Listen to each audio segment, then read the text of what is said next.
जय हिंद साथियों, मैं आपका साथी भूतपूर्व सैनिक मनोज सिंह एक बार फिर आप लोगों के बीच में इंडियन आर्मी ट्रेडमैन एओसी और एओसी ट्रेडमैन मेट, इनमें क्या डिफरेंस होता है इस वीडियो के कॉन्सेप्ट को लेके आया हूं। और आपको पॉइंट के माध्यम से पूरी आपकी जो भी डाउट्स हैं उनको क्लियर करने की कोशिश करूंगा कि एक सेना के एओसी ट्रेडमैन और एक एओसी ट्रीटमेंट मेट में क्या अंतर होता है। दोनों को डिफरेंस आपको आज की वीडियो में पता चल जाएगा। सबसे पहले आपको बताना चाहूँगा, अभी जो भर्ती आई है एओसी ट्रीटमेंट मेट्स की, फायरमैन्स की, तो एओसी ट्रीटमेंट मेट्स क्या होता है और इंडियन आर्मी के ट्रेडमैन से किस प्रकार भिन्न है, पॉइंट के माध्यम से बताता हूँ। सबसे पहले बता देता हूँ आपको वर्क, यानी कि इसको हम अलग अलग पार्ट में बताएंगे, जिसमें कि आपको वर्क दोनों का काम क्या होता है, प्लस दोनों की जॉब और सर्विस क्या होती है, दोनों में क्या डिफरेंसेस है। थर्ड, आपको सर्विस उनकी कितनी होती है। फोर्थ, उनका ड्रेस होता है, क्या उनको आर्मी वालों की तरह ड्रेस मिलती है या ट्रेडमेंट में क्या ड्रेस में डिफरेंसेस है। फिफ्थ बताऊंगा आपको वेतन, यानी कि उनका पे स्केल क्या होता है आर्मी के ट्रेडमेंट का और आपका एओसी ट्रेडमेंट मेट का पे स्केल क्या होता है। आपको पूरा 1 बाय 1 करके बताता हूँ। तो चलिए सबसे पहले बात करते हैं जो भी भर्ती आई है ट्रेडमेंट मेट्स की, कि इनका काम क्या होता है। इनके मुख्यतः 4 प्रकार के काम होते हैं। सबसे पहले होता है इनका लोडिंग अनलोडिंग। सेना के डिपो होते हैं। एओसी, एक्चुअल में एओसी का फुल फॉर्म होता है आर्मी ऑर्डिनेंस कोर। ये आर्मी के लिए ड्रेस, वेपन, इक्विपमेंट्स, सारा व्हीकल्स जो आर्मी के काम आने वाले 2.5 टन, 7 टन स्टालियन, आपने टाटा की गाड़ियां देखी होंगी, महिंद्रा की देखी होंगी, तो सब जो गाड़ियां की जो फैक्ट्री है वो हमारी व्हीकल फैक्ट्री, वो ऑर्डिनेंस कोर के अंडर में ही आती है। तो सामान इनका एक जगह से दूसरी जगह लोड करना, डिस्पैच करना, ये काम होता है इन लोगों का। उसके बाद में होता है इनका स्टोर मेंटेनेंस का, यानी कि इनके बड़े बड़े डिपो में भी अलग अलग स्टोर होते हैं। वेपन का अलग स्टोर होगा, क्लोथिंग का अलग स्टोर होगा, तो उनकी साफ सफाई, उनका मेंटेनेंस का काम इन लोगों का होता है। थर्ड होता है इनका लॉजिस्टिक वर्क। लॉजिस्टिक पता है आपको कि सामान का एक जगह से दूसरी जगह ट्रांसफर करना, भेजना, रख रखाव, साफ सफाई, सब चीज लॉजिस्टिक के अंदर में आ जाती है। तो अब आप लोगों के दिमाग में अगर ट्रीटमेंट मेट बताता है क्या एक फौजी है, नहीं, ये एक डिफेंस सिविलियन है। अब बात कर लेते हैं आर्मी के ट्रीटमेंट की, यानी कि जो आर्मी ऑर्डिनेंस कोर के जो ट्रीटमेंट होते हैं, जो फौजी होते हैं, उनमें क्या डिफरेंस होता है, उनका काम क्या होता है। सबसे पहले तो उनका एक ट्रेड होता है। सोल्जर या तो हेयर ड्रेसर होगा, या शेफ होगा, या टेलर होगा, या ये इनके ट्रेड होते हैं। दूसरा, वो ट्रेंड होता है, वो ट्रेडमेंट से ज़्यादा ट्रेंड होता है एज ए सोल्जर, यानी कि उसकी पहचान एक सैनिक की है, जबकि एओसी ट्रेडमेंट मेट की पहचान एक डिफेंस सिविलियन की है। काम दोनों ही सेना के लिए, एक सेना के लिए काम करती है। कौन? एओसी ट्रेडमेंट मेट जो होती है, ट्रेडमेंट्स मेट जो होते हैं। और एओसी के जो ट्रेडमैन होते हैं, यानी कि आर्मी ऑर्डिनेंस कोर के जो ट्रेडमैन होते हैं, वो देश के लिए काम करते हैं, यानी कि वो सेना के लिए काम, सैनिक होते हैं। वो एक सेना के लिए काम करते हैं, दूसरा सैनिक होते हैं, वो अपने देश के लिए काम करते हैं। तो इंडियन आर्मी के ट्रेडमेंट में ये अंतर है।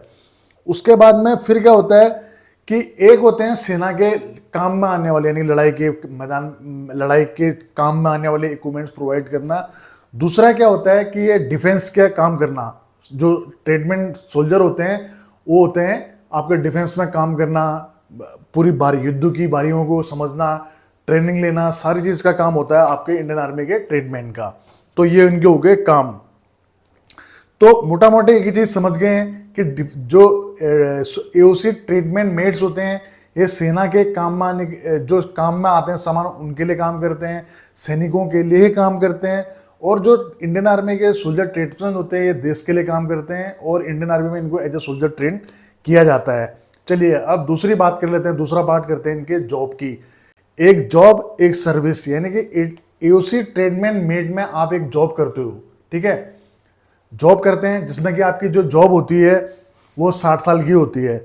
वहीं आप एओसी ट्रेडमैन में जो सोल्जर ट्रेड्समैन होते हैं, उनमें आप जॉब करते हो एज ए सोल्जर, आप सर्विस करते हो। यहाँ जॉब नहीं, आपकी सर्विस होती, सेवाएं, ठीक है। आप देश के लिए काम करते हैं, आपको युद्ध क्षेत्र में काम करना पड़ता है, हाइटीट्यूड एरिया में काम करना पड़ सकता है, फील्ड एरिया, काउंटर इंसर्जेंसी, आपकी पोस्टिंग एक जगह दूसरी जगह आती रहेगी।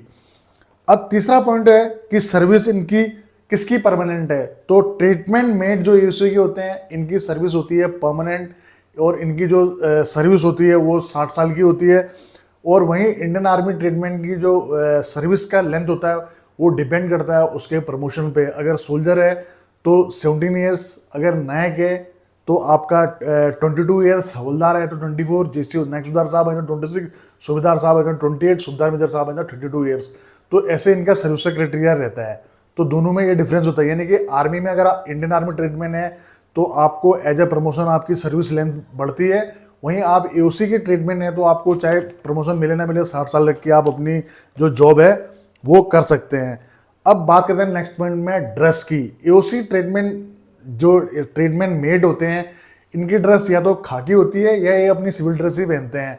लेकिन इंडियन आर्मी के ट्रीटमेंट की बात करें तो ये अपनी ऑलिव ग्रीन ड्रेस, अपनी कॉम्बैट ड्रेस पहनते हैं और उन दोनों का ही रोल अलग अलग है, आपको पता ही होगा।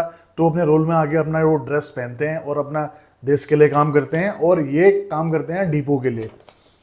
ठीक है, अब बात आती है वेपन हैंडलिंग की कि क्या एओसी जो ट्रीटमेंट मेट है इनको वेपन्स या हथियार मिलते हैं, तो इसका जवाब है नहीं। क्या एओसी ट्रीटमेंट मेट को हथियार मिलते हैं, तो इसका जवाब है नहीं, क्योंकि ये डिफेंस सिविलियन है इसलिए इनको हथियार नहीं मिलते हैं। वहीं इंडियन आर्मी ट्रीटमेंट की बात करें तो इनको छोड़ के अपने ये हाउसकीपर, इनको छोड़ के बाकी सब ट्रेडों में वेपन ट्रेनिंग सारी चीज़ इनको दी जाती है।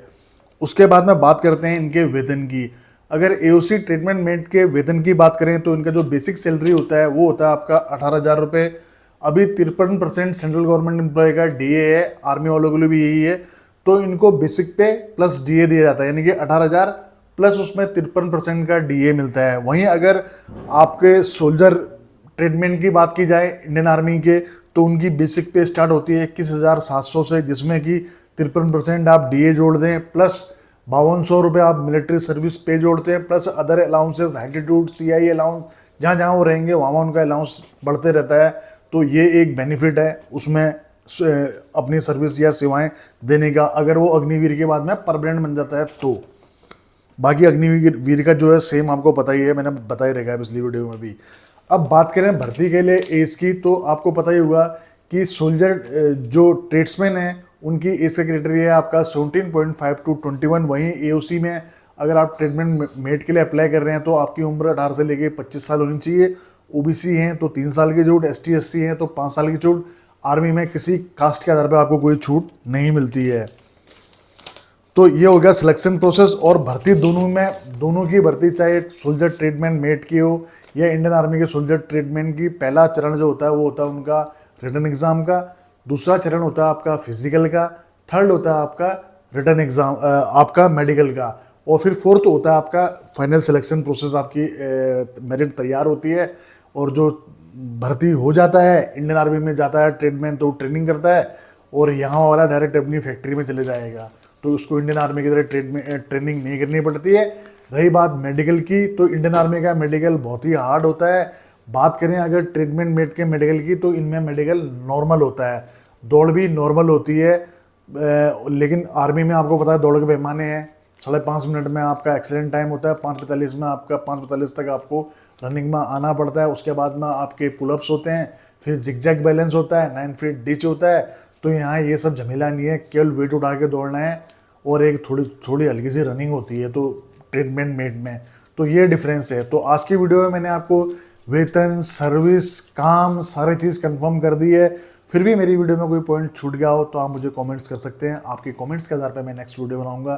तब तक दीजिए अपने भाई को इजाज़त। जय हिंद, जय भारत, वंदे मातरम, भारत माता की जय।